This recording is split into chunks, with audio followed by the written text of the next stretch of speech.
नमस्ते, शुभ प्रभात। दैनिक जागरण के महत्वपूर्ण खबर में आप सभी का स्वागत है। आज हम बात करेंगे दैनिक जागरण की कुछ महत्वपूर्ण खबरों के बारे में और साथ ही उसके एक यूपीएससी जो पिछले विगत वर्ष में पूछा गया प्रश्न है उससे भी सॉल्व करेंगे। याद रखिएगा, ये दैनिक जागरण का राष्ट्रीय संस्करण है, तो इसमें आप लोग को केवल महत्वपूर्ण खबरें ही प्रदान की जाएंगी।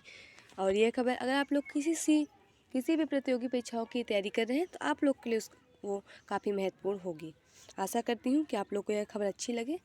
अगर खबर अच्छी लगे तो कृपया चैनल को लाइक शेयर सब्सक्राइब जरूर करें। तो चलिए देखते हैं आज की क्या खास खबरें हैं। खबर की तरफ आगे बढ़ने से पहले हम प्रश्न देखेंगे, उसके बाद हम एक एक करके महत्वपूर्ण खबरों को देख लेंगे जो आपके परीक्षा पॉइंट व्यू से इम्पोर्टेंट होगा।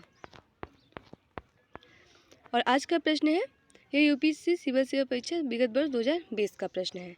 प्रश्न है, सियाचिन ग्लेशियर कहाँ स्थित है। इसमें ऑप्शन दिया है, आक्साई चीन के पूर्व में, लेह के पूर्व में, गिलगित के उत्तर में, नुब्रा घाटी के उत्तर में। तो आप लोगों से अनुरोध है कि आप लोग इसका आंसर कमेंट बॉक्स में ज़रूर दीजिएगा। और ये आप लोग को जम्मू कश्मीर की बात हो रही है, तो आशा करती हूँ कि आप लोग इसका आंसर कमेंट बॉक्स में ज़रूर बताएंगे। चलिए देखते हैं आज की क्या खास खबरें, उन्हें एक करके देख लेते हैं। आदिवासी नेता विष्णुदेव साय को छत्तीसगढ़ की कमान। हम देख रहे हैं ना कि अभी हाल ही में विधानसभा का चुनाव जो हुआ है उसी में छत्तीसगढ़ के मुख्यमंत्री के रूप में विष्णुदेव राय को चुना गया है। छत्तीसगढ़ की बात करें, यह मध्य प्रदेश से अलग होकर बना था। रायपुर इसकी राजधानी है। इसकी सीमा मध्य प्रदेश, तेलंगाना, उड़ीसा, झारखंड, महाराष्ट्र, उत्तर प्रदेश से लगती है। 1 नवंबर 2000 में इसका गठन हुआ था और इसमें राज्यसभा में सीट 5 है, लोकसभा में 11 और विधानसभा में 90 सीटें हैं। प्रधानमंत्री मोदी की सभापति उपस्थिति में 13 को शपथ ग्रहण समारोह। डॉक्टर रमन सिंह विज अध्यक्ष, अरुण व विजय हो सकते हैं उप मुख्यमंत्री। और ये आपको बता दें, ये 4 साल रह चुके हैं विधानसभा के सदस्य। जम्मू कश्मीर से अनुच्छेद 370 हटाने की वैधता पर सुप्रीम कोर्ट। हम देख रहे हैं ना कि जम्मू कश्मीर जो उसमें से 370 धारा हट गई, जिसे 2 भागों में बांट दिया गया है, जम्मू कश्मीर और लद्दाख। जिसे 2019 में 370 धारा हटी गई है। 5 जजों की संविधान पीठ केंद्र के कदम को बताएगी सही या गलत। आज होगा इसका फैसला। मायावती के भतीजे आकाश को बनाया गया उत्तराधिकारी। ये बसपा की बात हुई ना। बसपा की राष्ट्रीय अध्यक्ष मायावती ने रविवार को भतीजे आकाश आनंद को अपना उत्तराधिकारी घोषित किया।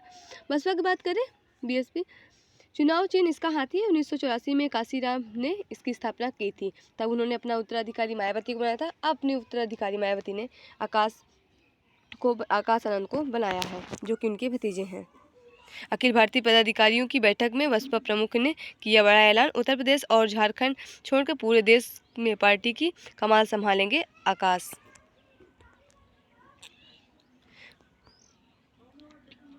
ग्रामीण और दूर दराज के स्कूल भी बनेंगे स्मार्ट। सरकारी स्कूल को स्मार्ट क्लास रूम से लैस करने के लिए शिक्षा मंत्रालय की पहल। तेज राज्यों में मांगे प्रस्ताव। हर एक स्कूल में 3 लाख की मदद, 2 क्लासरूम बनेंगे स्मार्ट। ऑनलाइन पढ़ाई के लिए अध्ययन सामग्री की मुहैया कराई जाएगी। बीएसएनएल से करार। शिक्षा मंत्रालय ने प्रत्येक सरकारी स्कूल तक बिजली पहुंचाने के लिए भी कहा है। ये आपको यहाँ राष्ट्रीय राजधानी से जुड़ी खबरें मिल जाएगी। अक्टूबर के बाद नवंबर में भी नहीं दिखा यमुना की स्थिति में सुधार। इस साल आगे बढ़ने के बाढ़ में आने बावजूद कई जगह नदी में पानी के ऑक्सीजन तक नहीं। डीसीपीसी की नवंबर की रिपोर्ट में सामने आई बदली। डीपीसीसी बता दें, दिल्ली प्रदूषण नियंत्रण समिति की बात हो रही है।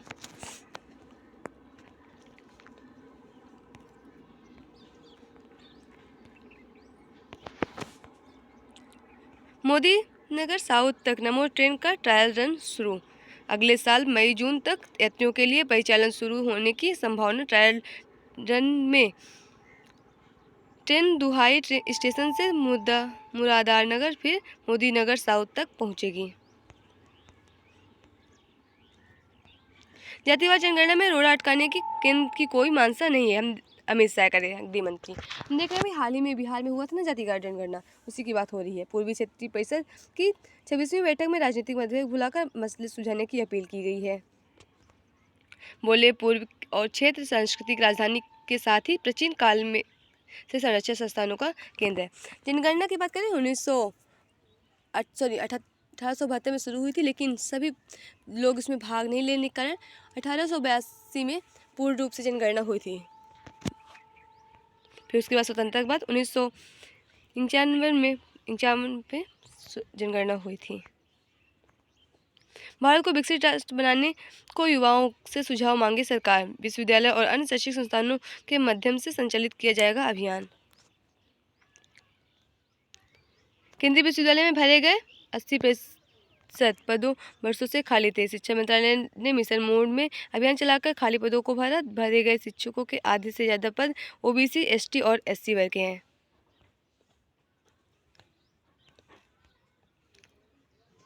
नल एयरबस पर स्वदेशी एलसी मार्क 1A की पहल टुकड़ी होगी तैनात। HAL फरवरी मार्च तक वायुसेना को पहला विमान सौंप देगा। ऐसे 83 विमान निर्माणाधीन, 97 और विमानों की सरकार की मंजूरी। 90 हल्के युद्ध हेलीकॉप्टर सेना को सौंपे जाएंगे। और यहाँ देख रहे हैं आप लोग को राजनीति से जुड़ी खबरें मिल जाएंगी। राजनीति से जुड़ी आप लोग का ज़्यादा महत्वपूर्ण नहीं होती है, आप लोग बस चुनाव आयोग के बारे में ध्यान रखिएगा। और बाकी जो अभी विधानसभा का चुनाव हुए, जो मुख्यमंत्री बनेंगे उसके बारे में आप लोग को पता चल ही जाएगा, तो उसमें ज़्यादा टेंशन लेने की बात नहीं है, आराम से पढ़िए। सिंह द्वार से प्रवेश करते ही होंगे रामलला के दर्शन। हम देख रहे हैं ना जो अयोध्या में बन रहा है रामलला का भव्य मंदिर, उसी की बात हो रही है। 22 जनवरी को इसकी स्थापना है, प्राण प्रतिष्ठा भी है। जाति, भाषा और क्षेत्रवाद के ऊपर राष्ट्रीयता का संदेश लेकर जाएंगे युवा। स्थापना के 75वें वर्ष राष्ट्रीय राजधानी में आयोजित विद्यार्थी परिषद का अधिवेशन हुआ संपन्न। देश भर में जुटे 10,000 से अधिक युवाओं में भारतीय मूल आधारित विकास को लेकर दिखी ललक। नतीजे के निहितार्थ 5 राज्यों में विधानसभा चुनाव के नतीजे में मतदाताओं ने राजनीतिक दलों को एक खास संदेश दिया। मतदाताओं के जनकल्याणकारी योजनाओं तो चाहिए, लेकिन विकास की कीमत पर नहीं। जिन राज्य सरकारों ने 5 वर्ष लगातार विकास की योजना पर प्रभावी तरीके से काम नहीं किया और चुनावी बोला में मुफ्त सौगातों की बौछार करा दी, मतदाताओं ने ऐसी सरकार को सत्ता से हटा दिया है। जातीय जनगणना से दांव पर भी पिटी कांग्रेस।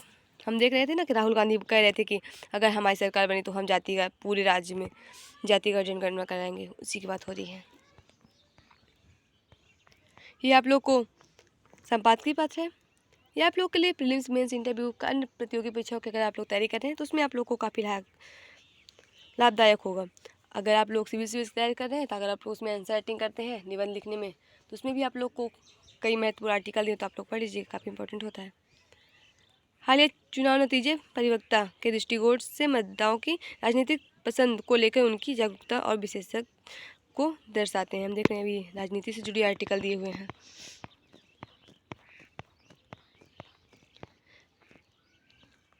पश्चिम को अखराती भारत की तरक्की।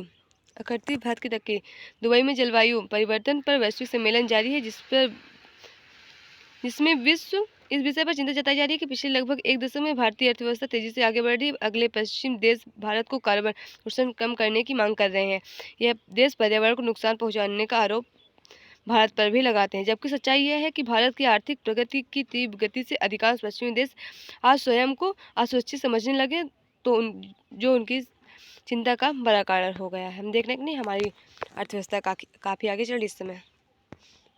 भारत के प्रति बढ़ती दिलचस्पी। विधानसभा चुनाव की चर्चा अंतर्राष्ट्रीय मीडिया जगत के प्रमुखता से हुई है, जो यह दर्शाता है कि भारत लोकतंत्र का आकर्षण पूरी दुनिया में बढ़ रहा है। ऑनलाइन लोन देने वाले पर कसेगा शिकंजा। RBI लोन उत्पादक बेचने के लिए लाएगा नया नियम। सरकार इसके लिए लाइसेंस अनिवार्य करेगी। RBI की बात करें, रिजर्व बैंक ऑफ इंडिया, 1 अप्रैल 1935 में इसकी स्थापना हुई थी। मुंबई में इसका हेडक्वार्टर देखने को मिलेगा। यह हमारी केंद्रीय बैंक है, ये आप लोग याद रखिएगा।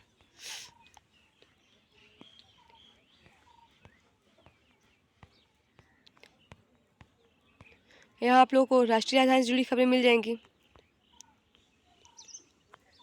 कप 28 जलवायु सम्मेलन में जीवाश्म ईंधन को लेकर बटे देश।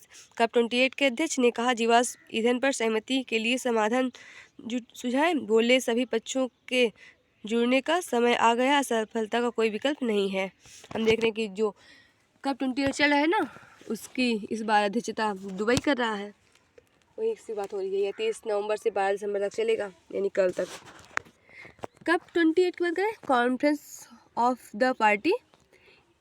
मार्च 1994 में इसकी स्थापना हुई थी। 197 देश इसमें शामिल हैं। इसका हेड ऑफिस बर्लिन, जर्मनी में देखने को मिलेगा। इसका मुख्य उद्देश्य जलवायु परिवर्तन को रोकने और भविष्य में इससे निपटने के लिए क्या तैयारी की जाए, इसकी बात की जाती है इसमें।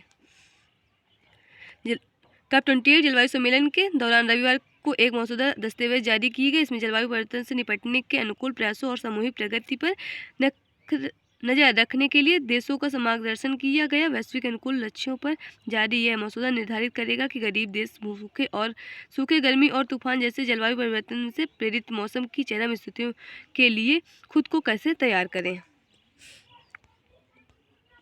फिलीपींस के पोतों पर चीनी तटरक्षक ने किया हमला। और हम देख रहे हैं जो इजराइल हमास का संघर्ष चल रहा है ना, उसी की खबरें और दी है।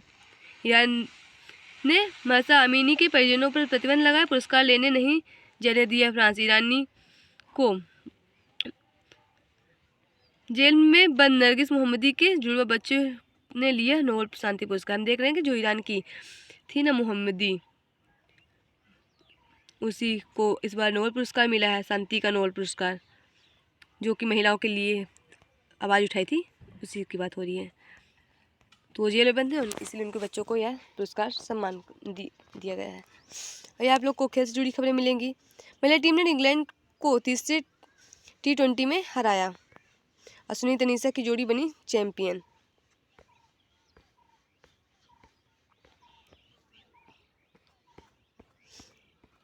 यहाँ भी आप लोग को परीक्षा के पॉइंट व्यू से जुड़ी काफ़ी खबरें मिल जाएंगी, जो आपके आने वाले कॉम्पिटिटिव एग्जाम के लिए काफ़ी लाभदायक भी हो सकती हैं। 2 बार नोबेल पुरस्कार पाने वाली पहली शख्सियत बनी मैडम क्यूरी। 1911 में आज ही के दिन फ्रांसीसी भारतीय भौतिकी शास्त्री मैरी क्यूरी 2 बार नोबेल पुरस्कार पाने वाली पहली शख्सियत बनी थी। अब बता दें 1901 में शुरुआत हुई थी नोबेल पुरस्कार देने की। पहली बार अमेरिका में किया गया डेंटल एनेस्थेटिक का इस्तेमाल। 1984 में आज ही के दिन पहली बार अमेरिका में डॉक्टर जॉन एम रिक्स ने डॉक्टर हेरन्स वेल्स के दांत निकालने के लिए डेंटल एनेस्थेटिक के रूप में नाइट ऑक्साइड का उपयोग किया था।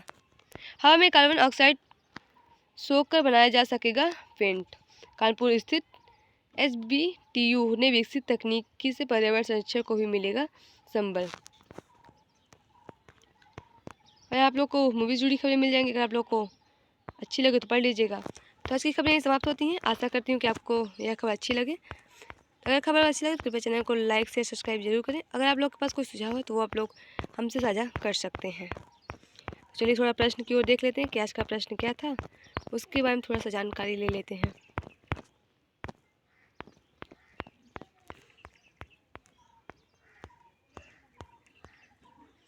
प्रश्न था ना, सियाचिन ग्लेशियर कहाँ स्थित है, तो इसका सही विकल्प होगा नुब्रा घाटी के उत्तर में। सियाचिन की बात करें, सियाचिन ग्लेशियर हिमालय पूर्वी काराकोरम पर्वतमाला के भारत पाक नियंत्रण रेखा के पास लगभग स्थित एक हिमानी ग्लेशियर है। यह दुनिया का सबसे बड़ा ग्लेशियर है। तो आशा करती हूँ कि आप लोगों को यह खबर अच्छी लगी होगी। आज की खबरें समाप्त होती हैं। धन्यवाद।